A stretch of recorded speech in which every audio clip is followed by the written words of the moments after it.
Salut à tous. Bon alors, ton bonsaï perd ses feuilles. Tu as un nouveau locataire à la maison et il perd ses feuilles, l'animal. On va essayer de comprendre pourquoi, on va essayer de voir ce qui cloche. A tout de suite. Alors dans cette vidéo, je vais te donner une série de causes et à côté et juste après, je te donnerai la solution. À toi de déterminer quel est le symptôme, quels sont les signes qui se rapprochent le plus de ton problème. N'hésite pas à revenir dans cette vidéo en arrière, en avant. N'hésite pas aussi à la revoir s'il y a des trucs qui t'ont échappé. Bah alors, première cause, c'est peut-être tout con, mais ton arbre c'est peut-être un caduc. Et puis comme on est en hiver, eh bien, il perd ses feuilles. Rien d'anormal là-dedans. Tu dois bien avoir une étiquette ou le vendeur qui t'a vendu l'arbre qui te renseigneront sur l'espèce ou sur le nom ou sur la variété de l'arbre que tu as. Va faire une petite recherche sur internet et tu seras vite rassuré pour savoir si c'est un caduc ou pas. Deuxième cas, le substrat. Alors les feuilles ont viré jaunasses, elles sont tombées. Souvent c'est dû à un terreau, à un substrat. Il est dans un substrat pas adapté. Souvent c'est des terreaux très tourbeux. C'est normal qu'ils mettent beaucoup de tourbe parce que ça permet à la plante d'avoir une réserve d'eau. Mais toi, comme il est à la maison, bah, il va falloir changer ce substrat parce que ça va pas du tout. Donc il faut que tu rempotes ton arbre. Il faut que tu fasses un rempotage. Au minimum, il faut que tu fasses un transpotage. Si tu sais pas ce que c'est un transpotage, mets-moi le commentaire en dessous et puis je te ferai une petite vidéo assez rapide sur qu'est-ce que c'est un transpotage. Alors, avec un substrat adapté, la pouzzolane sera le plus facile pour toi à trouver et elle conviendra au bonsaï et au niveau rapport qualité-prix, c'est ce qui sera le plus adapté. Autre cause, et ça arrive plus souvent qu'on ne le croit, ben, il a pris un coup de froid pendant le transport. Donc c'est-à-dire il a pris un coup de froid entre chez toi et le magasin.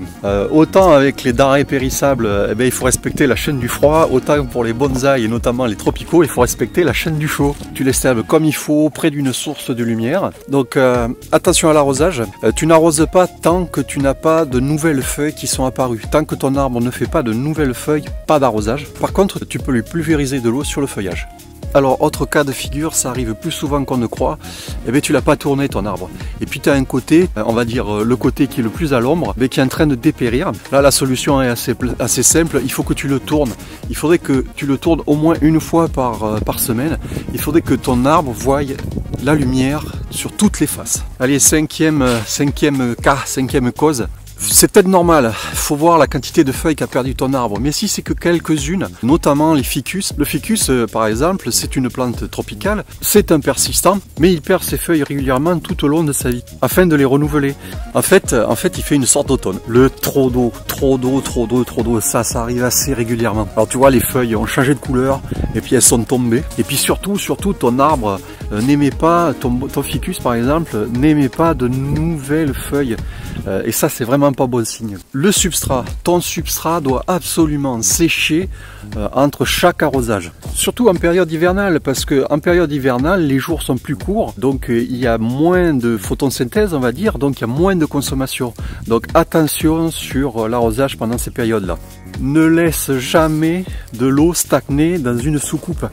Alors si tu as la soucoupe, tu me mets des billes d'argile dessous, de la pouzzolane si tu en as. Il faut absolument que tu aies un vide d'air entre la soucoupe et le pot. Parce qu'il faut que tu saches que l'air est aussi importante que l'eau au niveau racinaire. Allez, septième cas, le manque de lumière.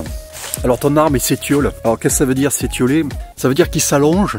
Il va chercher la lumière, tu le vois aller vers la fenêtre. Le fait de faire ça, ça lui fait faire un effort et ça l'épuise. Donc ben, il sacrifie des feuilles pour aller chercher de la lumière. Rapproche-le d'une source de lumière, rapproche-le d'une fenêtre ou installe une source de lumière supplémentaire. Style des lampes ou des LED, c'est pas mal aussi les LED. Horticole. Alors tu vas pas me coller ces lampes au plafond, il faut qu'elles soient au plus près du bonsaï, presque à toucher les feuilles quoi. Parce que sinon ça a aucun effet. Le manque d'hygrométrie. Ton bonsaï dit d'intérieur, souvent c'est un arbre tropical, notamment les ficus. Qui dit plante tropicale dit taux d'hygrométrie hyper élevé quoi. Donc ta pièce est peut-être trop sèche. Surtout si tu as un radiateur, un chauffage électrique et notamment des radiateurs électriques. Il n'y a rien de tel pour dessécher une pièce. Là la solution est simple, tu prends ton petit vaporisateur et tu lui pulvérises de l'eau gentiment sur ce feuillage. Le 9e cas, c'est l'arrivée des parasites, c'est le parasitisme. Souvent quand les parasites arrivent, c'est qu'il y a un souci et tous les cas de figure que je t'ai cités avant sont peut-être la cause. Mais bon, s'il y a le parasite, il faut essayer de s'en débarrasser. Donc les symptômes, c'est assez simple, ta feuille colle, où tu as une espèce de poudre noire sur la feuille, bah, souvent c'est de la cochenille ou du puceron. Bon, bah, il faut faire un petit traitement bio, parce que si tu as planté à l'intérieur, on va pas y aller avec la grande cavalerie chimique. Donc dans ton petit pulvé, si tu utilises pour pulvériser de l'eau, dans ton eau tu rajoutes du savon noir et il faudrait que tu mettes quelques gouttes, une ou deux, pas bien plus, de citronnelle de Java. La citronnelle de Java est un fort répulsif et insecticide. Je te garantis que les parasites n'aiment pas du tout ça. Et puis tu pulvérises aussi bien dessus, mais surtout dessous, parce que souvent là ils sont cachés dessous, tu les vois pas forcément, donc tu pulvérises dessus et dessous, et tu fais une application tous les 4 jours, et tu fais 3 applications au total, et après tu observes. Ben voilà, si les symptômes persistent, n'hésite pas à contacter le doc Vital Bonsaï en me laissant, ton petit commentaire en dessous de la vidéo, et puis j'essaierai d'y répondre. Je vous bise tous, faites du bonsaï et pas la guerre, ciao ciao.